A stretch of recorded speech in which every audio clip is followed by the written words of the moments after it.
Over the past few months, COVID-19 has dominated just about everything.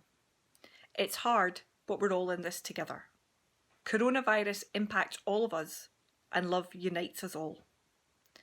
Christian Aid is responding to coronavirus in 17 countries. The world's poorest people are most vulnerable to this crisis. They are less resilient, have less access to healthcare facilities, and will be less able to weather the economic impact. Thanks to your support, we've been standing with them for the past 75 years. As the global focus moves to COVID-19, our partners are responding by providing trustworthy information, sanitation facilities, and advocating for medical health for all. Much of what we have learned comes from the work of Christian Aid partners in Sierra Leone who responded to the 2014 Ebola crisis. The absence of touch was also a great challenge for those communities. The cultural practice of washing the bodies of the deceased was banned and made the process of saying goodbye to loved ones even more painful. And just as we are seeing many of our clergy here today providing online services and vital connections, ministers and faith leaders in Sierra Leone took to the streets to get these essential public health messages out, which in the end resulted in thousands of lives being saved.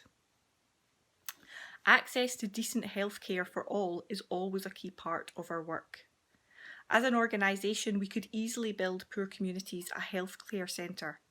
However, unless that health centre is staffed by a trained professional who has access to equipment and drugs, and unless the local community, especially the women, are empowered to come, it in itself is useless. By working with local communities and local government, we can ensure that a decent clinic is built and staffed.